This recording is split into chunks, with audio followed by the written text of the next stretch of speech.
Alam mo, ganda-ganda mo talaga. Ano ba? Alam ko naman yan. Sexy mo pa. Alam mo ba? Mag-enjoy ako dito kasama ka. Han? Laki na kayo. Anong ginagawa niyo? Sino yung kasama mo? Hoy, gusto mo malaman? Ako nga pala yung kabit. Han, talagang inuwi mo pa talaga dito? O ano naman pakialam mo? Bakit sa tingin mo ba may silbi ka pa? Tignan mo nga yung sarili mo. Tingin ko nga wala ka ng tuhod eh. Nakakagalo ka pa ba? Alam mo girl, nakakahiya ka. Hindi mo napapaligaya yung asawa mo. Tignan mo, ang sweet namin, di ba? Han, alam mo naman na ganito ako. Bakit ganyan pa yung ginagawa mo? Tinatanong mo bakit ganito? Bakit tingin mo? Kaya mo kong pasayahin? Ay nako, huwag na natin pag-aksayahin ang panahon niyang baldado mong asawa. Ang mabuti pa, ipaghanda mo kami ng pagkain. Tignan mo naman, galing kami sa labas at gutom kami. Mas mabuti pa nga. Alis Sige na. na. Umalis ka na. Nakaka-istorbo ka eh. Mamaya ha. Oo.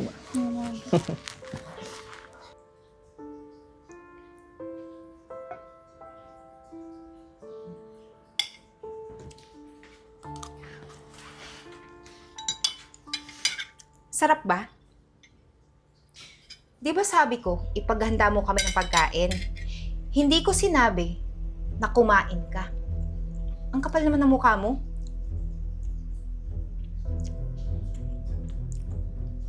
Hindi ko na nga kayo pinapakialaman ng asawa ko. Ganyan pag ginagawa mo sa akin. Ang lakas naman ng loob mo. Sinasagot mo ko. Natural. Huwag mo kaming pakialaman kasi ako na yung bagong mahal ng asawa mo. Eh ikaw, ano ka dito? Di ba parang katulong ka na lang? Kaya, kahit anong sabihin ko at ipagawa sa'yo, dapat mong sundin. Ang kapal naman ng mukha mo. Hindi ako katulong dito. Alam ko. Pero, mag-asawa lang kayo sa papel. Kapal naman ng mukha mo. Sampid ka lang naman dito. Huwag mo kong pinagsasalita ng ganyan. Eh bakit? Totoo naman, di ba? Hindi yan totoo. Ikaw, malindi ka ba? Ha? Ha? Ikaw yung malandi? Ako yung mahal ng asawa mo! Ano to? Babe, kasi yung babaeng yan, oh, tignan mo, siya lang yung kumakain, di ba? Alam mo namang gutom na ako, tsaka alam mo naman, dapat healthy ako Okay ka lang? kasi magbubuntis na ako, di ba? Eh, hindi ako okay. Pagalitan mo yan. Ikaw napakawalang kwenta mo talaga eh, no? Teka, Ang sama ng ugali mo. bakit ako? Eh siya ang nauna eh. Ano bakit ikaw? Kitang-kita kita. Napakawalang yamo. Babe, kung pwede lang, paalisin mo na lang yan dito sa bahay. Baka ma-stress pa ako. Mas mabuti pa nga, Han, hindi. umalis ka na lang dito. Para di tayo magkagulo dito. Wala ka namang silbi. Narinig mo, di ba? Umalis ka na. Alis! Ano pang hinihintay mo? Bilis na! Ano, di ka makalis? Ako na lang magtutulak sa'yo. Ano ba? Ay! Han, ano ba?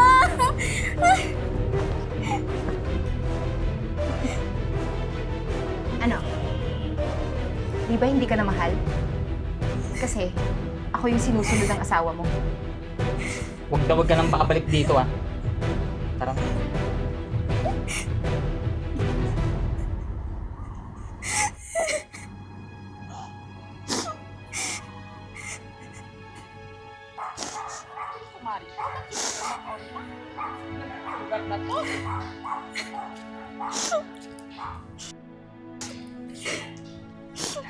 Mare! Marimar, ikaw pala. Mare, ano nangyari sa'yo? Anong ginagawa mo dito sa kalsada? Ano ka ba naman? Alam mo naman kung ano yung sitwasyon mo, diba? Napakadelikado. Marimar, Bakit ka umiiyak? Marimar, pinalayas kasi ako ng asawa niya. Pati ng kabit niya. Ano? Abay, walang hiya pala talaga yung lalaking yon. Nag-uwi pa talaga ng kabit sa bahay mo? Ano, susugurin ko yun? Pigilan mo nga ako! Pigilan mo ako! Naku, sis. Ano naman sinabi ko na sa'yo eh. Walang magandang mangyari sa'yo sa lalaking yun. Ano yung tsura na oh? Papahero yun eh. Tsaka ano ka ba sis? Nung ka ba sinasabi sa'yo? Na makipaghiwalay ka na sa lalaking yun? Tingnan mo yung sitwasyon mo ngayon. O, kaawa-awa ka. Eh, baka siguro kaya niya din nagawa yun kasi dahil sa itsura ko. Alam mo sis, hindi pwede to eh. Hindi ako papayag na hayaan lang kitang ganyan. Mamaltratuhin ang asawa mo. Ipagpapalit sa kung ano-ano. Alam mo ng kagandahan. Alam mo sis, ang gawin mo, magpayaman ka. Tsaka, meron pa namang chance na magiging straight uli ang binti mo eh. Yung hindi natabingi. Ano ba? Pero sis, huwag kang mag-alala. Kasi andito na ako. Ako yung magiging savior mo. Ako yung magiging Superman mo. Ay, hindi pala Superman. Guard na pala. Basta sis, hindi kita pakakawalan. Tutulungan kita. Magtutulungan tayo. May naisip ako. Ano? Sis, halos paubos na yung mga paninda natin. O, tingnan mo naman. Tsaka yun si Bossing, pabalik-balik na dito sa atin yun. Nasasarapan talaga sa luto mo. Ako, kundi dahil sa'yo. Ang galing-galing mo naman kasi magluto eh. Na yun. Ay, pasok po kuya! Pasok po kayo dito! Kain na kayo dito sa karenderya ni Kumaring Hazel! Di Marcel Karenderya! Excuse me. Ikot nata si Sir. Ayun, matanong ko lang, sinong naghanda ng pagkain? Ay, nako sir, wala pong iba sir, kundi itong kumari ko, si Hazel po. Nako sir, tsak na nagustuhan niyo talaga yung lasa ng pagkain namin dito sir, no? In fairness, kakaiba yung gawa niya dito sa Tinola. Gusto ko pa nga itry yung iba eh. Di naman sa pagmamayabang, gusto ko kasing magtayo ng bagong restaurant. At kung gustuin nyo, pwede ko kayong pag-investan ng pera. Halalamig mo yun, Hazel. Nako sir, totoo po ba sir? Oo naman. Nako sir, maraming salamat po sir. Talaga? Sir, Si Hazel at ikaw naman si... Marimar po sir. talaga Ako po si Marimar. Nako sir, karangalan po to sa amin sir. Nako sir, ito na po yung pinakantay namin sir. Alam mo yun, yung... Naku, wala na akong ma-adlib. Pero sige. Magtitiwala ako sa inyo ha, pero huwag niyo akong bibiguin. Iwan ko na lang yung contact number ko. Naku sir, sige. Tapos, papatawagan ko na lang kayo sa sekretary. Sige po sir. Sige po. Okay. Wala sir. Ako sir, hindi niyo magsisisiyan sir kasi masarap po itong kasama ko. Masarap po siya magluto. Talaga sir, palabiro po eh. Oo siya, mauna na ako ha. Sige po sir, Tawagan ko na lang maraming kayo. salamat po sir. Kita mo yun? Narinig mo yun? Sa atin si sir. Pagyaman mo. Sa wakas, makakaganti ka na din sa buhay mo. Yes naman. Balik na tayo dito. Pakay na mga customer. Ay, mga suki! Pasok na po kayo dito! Tikman niyo na po ang tendera dito! Naku sis, marami ka na benta ngayon. Kaya nga eh. Yung mga customer paparating na dito. Gusto Ito, pababa ng sasakyan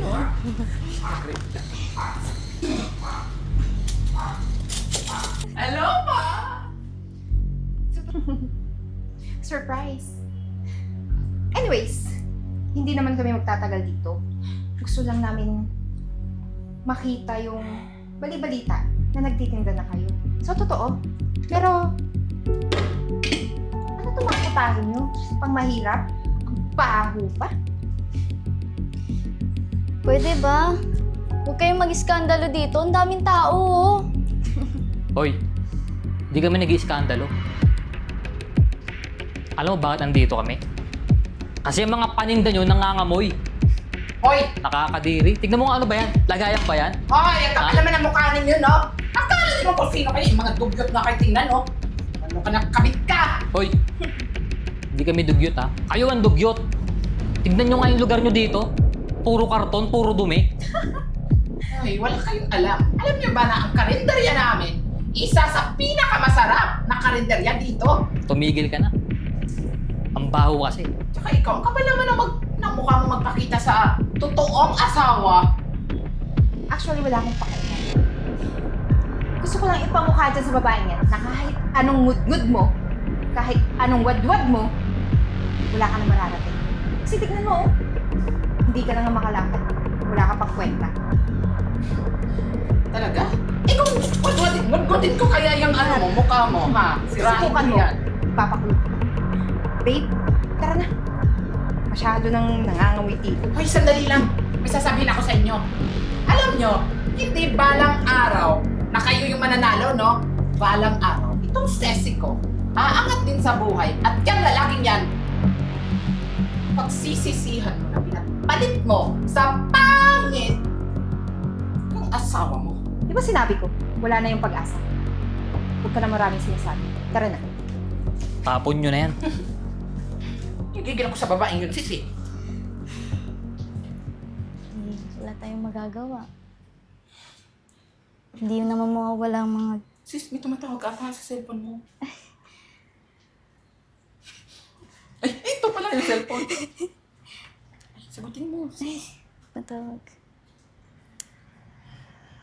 Hello po, Sir Josh? Kayo po pala. Po? Talaga po? Oh my God. Buntis si Josh? Hindi. Talaga po, sir. Magandang balita po. Sige po, sige po. Maraming salamat po, sir. Ano daw, baby boy, baby girl? Ano? Sis! Yayaman na tayo, sis. Bakit? Ano nangyari? Sabi kasi ni Saan ka nagnakaw, ano? Teka kasi. Sabi kasi ni Sir Josh, nag-i-invest din daw si Mr. Smith. Yung ka-business partner niya na mayaman na taga-Amerika? sis! Oh my gosh! Aray. Isa sa pinakamagaling magluto yun eh. Naku, sorry sis. Naku, sis. Dasal natin na inaantay natin. Oh my God, Naku, sis. hindi lang tayo kasi ito.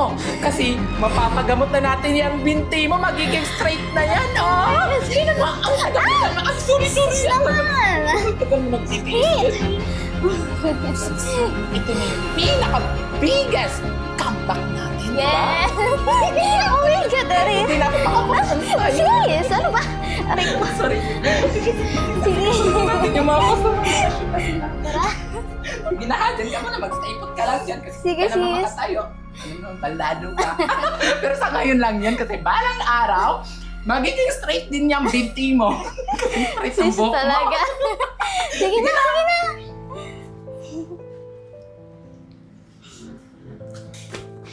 Babe, ano na? Gusto ko ng pera. Bigyan mo na ako. Alam mo, hindi pa ako nakaharap ng trabaho eh. Ano ba yan? Ang dami kong tattoo. Tumatanggap sa akin. Eh di maghanap ka pa ng iba. Tamad-tamad mo din kasi maghanap ng trabaho. Sabi mo, lahat ng gusto ko, ibibigay mo. Ngayon, ano na?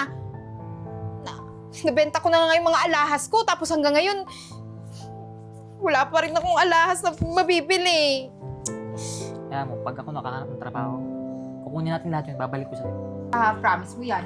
Pag hindi mo yan ginawa. Pag nagkatrabaho ko, promise, babalik ko lahat sa'yo.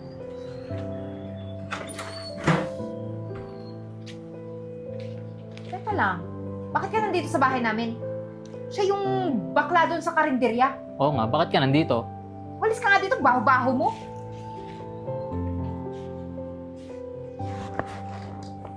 Hazel? Bakit nandito na naman yan? Ha? Nakakalakad na oh. Tignan mo.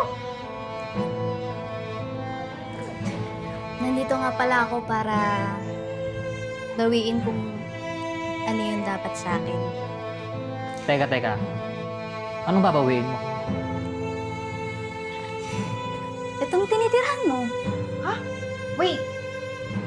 Hoy, hindi mo na to bahay. Bahay to ni MC. Ano nagsasabi mo? Sis, ilabas mo nga yung proof natin na nagpapatunay na ikaw ang may mas karapatan dito sa bahay na to.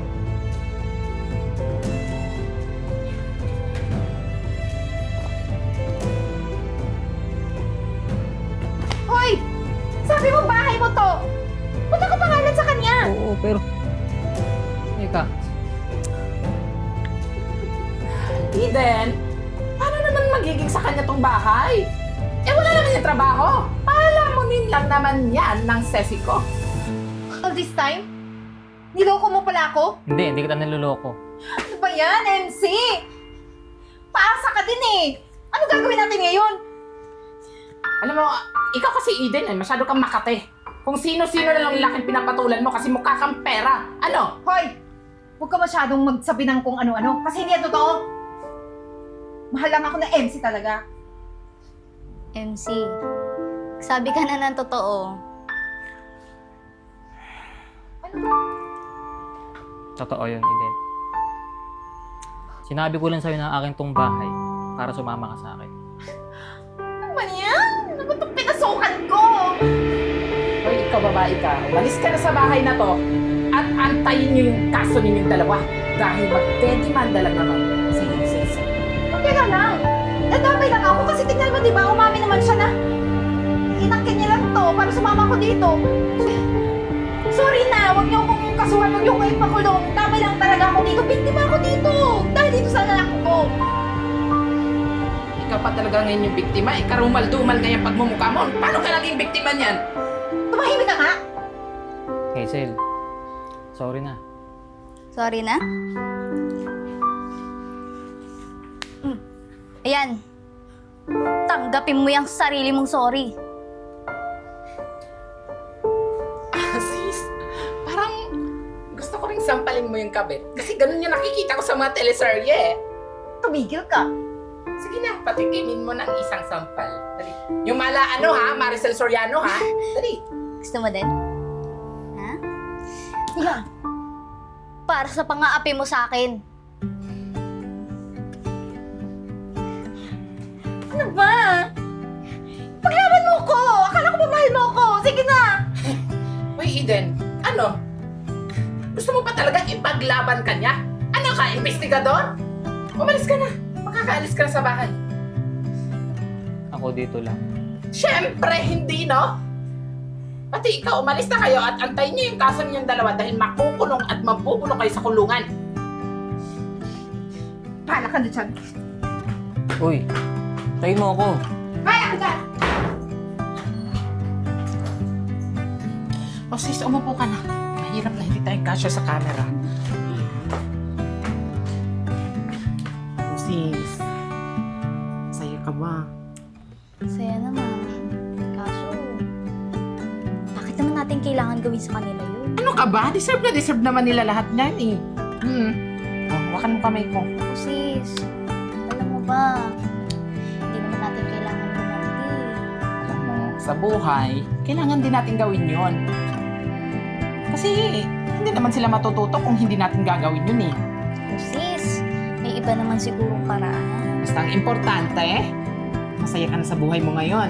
Tsaka successful ka na sa buhay, nabawi mo na lahat, meron ka ng business, sariling business mo, tsaka nabawi mo na din tong bahay na para talaga sa'yo. Ako, alam mo kung bakit ko nagganito. Dahil sa akin, Siyempre naman! Alam na alam ah. syempre naman, mula sa umpisa, ako lang naman yung tumulong sa'yo. So, paano? Ay, sa kwarto. Hatid kita sa kwarto mo, ano ka ba kung ano iniisip Ito nito? talaga, ito. Dali na! Tara na nga. Nagpapawisan na ako. Ano ka sa kwarto mo?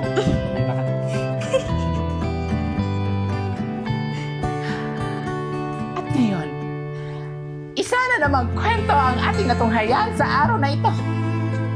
Alam niyo ba kung anong aral na natutunan sa kwentong ito?